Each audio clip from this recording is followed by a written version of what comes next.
And now, it's time for another Dice Tower review with the Game Boy Geek. Hello my friends, it's the Game Boy Geek here.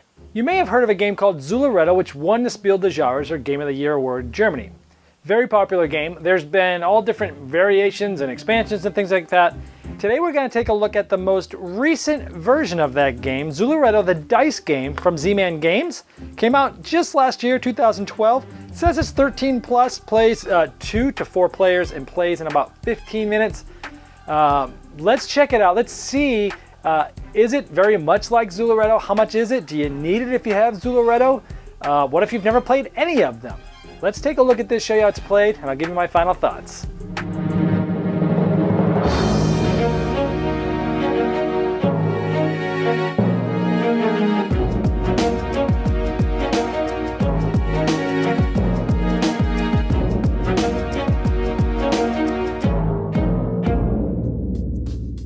Zooloretto, the dice game, comes with 100 of these very nice color score sheets that each person will use.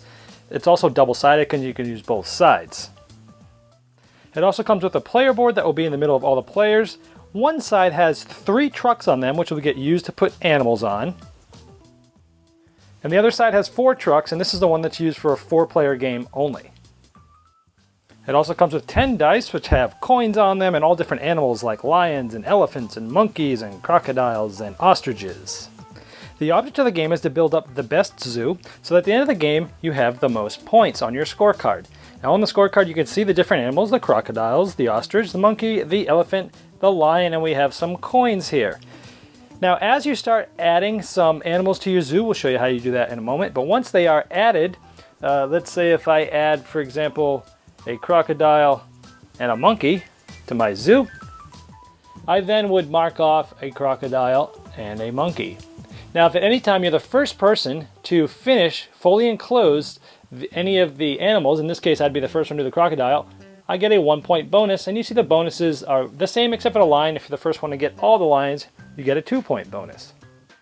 So how do those animals get into your zoo? Well, when it's everybody's turn, on their turn, they take 2 dice and only 2 dice and they roll them. And what comes up, they have to put them into one of the 4 trucks. This is a 4-player game because we're using the 4-truck board. And they have a lion and a coin, and maybe they put a lion here, maybe they put a coin here. We'll talk about some strategies in a moment. But there, you can only put it in an open spot, and that's the next player's turn. He can either take everything from one truck, and that's his turn, and then his round is over. So at this point, if I'm the next player, I could take this coin or this lion, or I could roll. Now, it's early, so I'm just going to roll, and I get a coin and an ostrich. Maybe this person puts the coin over here and puts the ostrich over here. So the next player's turn, this is player 3. They could either take anything, everything that's in any one of these 4 trucks as their turn, and that's the end of their round, or they can roll. So here we go, crocodile. Let's say he puts a crocodile here. Ooh, let's say he really wants ostriches, and he goes like that there. Now the next person might want that. So let's say the next person, instead of rolling, they're going to take these 2 ostriches. So instead of rolling, they're going to take these 2 ostriches and place them in their zoo. So this player has placed the 2 ostriches in the zoo, and he's out for the rest of the round until everybody else has taken stuff off those trucks. But he gets 2 ostriches, so he gets to mark them off now, and since he was the first one to get 2 ostriches, he has 1 bonus point. But keep in mind, you can only have as many animals that are there. If later on another ostrich comes into a zoo, since there's no spots for him, he would have to put him, if a 3rd ostrich came later on in a different round, and he doesn't have any room, he would have to put the ostrich here in the barn. For every animal that's in the barn, you get -2 at the end of the game. Now, if you get even more ostriches in this, they're still worth nothing. You don't continue to get -2 just once. For each animal, if you have in the barn, you get -2. So we go on, and it's different players' turn. Oh, he gets 2 crocodiles. Maybe he puts those here. And the next person rolls 2. They decide to roll. Ooh, they have maybe a lion here, an elephant here. And maybe the next person decides just to take these. He takes the crocodiles and he puts those in his zoo like I showed you earlier. And then when it's the last person's turn, if they're still there, they can continue. Since every person that takes the animals out of their zoo, they are no longer allowed to roll or take things for this round. Once you've taken your animals, you're out of the round. So in this case, all 3 other players, let's say, have already taken all their animals, and now it's me. So I could either take, let's say I'm the 4th and last player to take anything, I basically can take any one of these, or why not? I'll just keep rolling here and see if I can get something that I really want here. And with the 4-player game, you actually play with all 10 dice that come with it. Ooh, 2 coins, and ostrich, and then I have the freedom of choice. Since I was the last one in the game, I get to keep going. And maybe I want to take the lion and the 2 coins. So let's say during this time of the game, I've got the lion and 2 coins. Let's say this is what my sheet looked like, because maybe it was a few rounds in. And I would get a lion, and I would get another coin. And then since all 4 people had pulled off, that's the end of the round. Everybody would take all the dice off the board, and the person who took the last thing off the truck would be the first one to roll in the next round. That's how a round works, and it continues all the way until one person has every animal except one enclosure finished, or if anybody actually finishes all their animals. But as long as, let's say, I had gotten this and this filled, I have every enclosure filled except the lions, so the game would end at the end of that round. So let's say at the end of the game, this is what my pad looked like. I have all the crocodiles, and I got a bonus point. You get 1 point for every animal. So in this case, I'd have 1 crocodile plus 1 bonus, because I was the first one to finish the crocodiles. I'd get 2 points. Here I would get 2 points, 1 point for each ostrich. Here I would get 3, 1 for each monkey. Here I would get 4, 1 for each elephant. And here I would get 2, 1 for each lion. Now, these coins can be used in 1 or 2 different ways.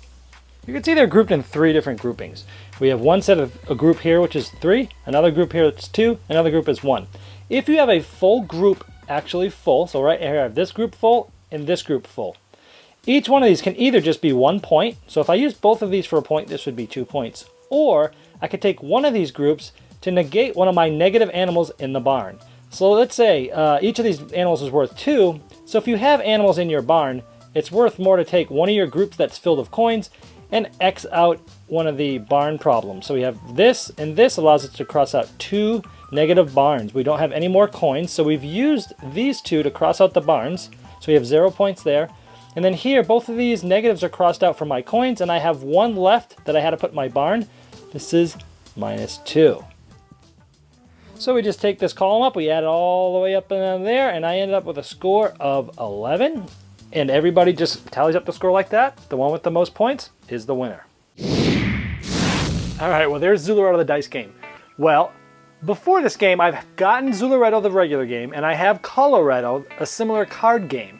So where does this fit in the mix? Well, okay, let's go 2 ways. One, you've never played any of them. If you've never played any of them and you're looking for an easy, quick game to play with the family that takes about 2 minutes to learn, and it is very fast, this is a great game. If you've never heard of Zooloretto, get it. It's easy to play, it's fun, the theme comes through, rolling dice is always fun, trying to get animals is fun, trying to put them in the zoo.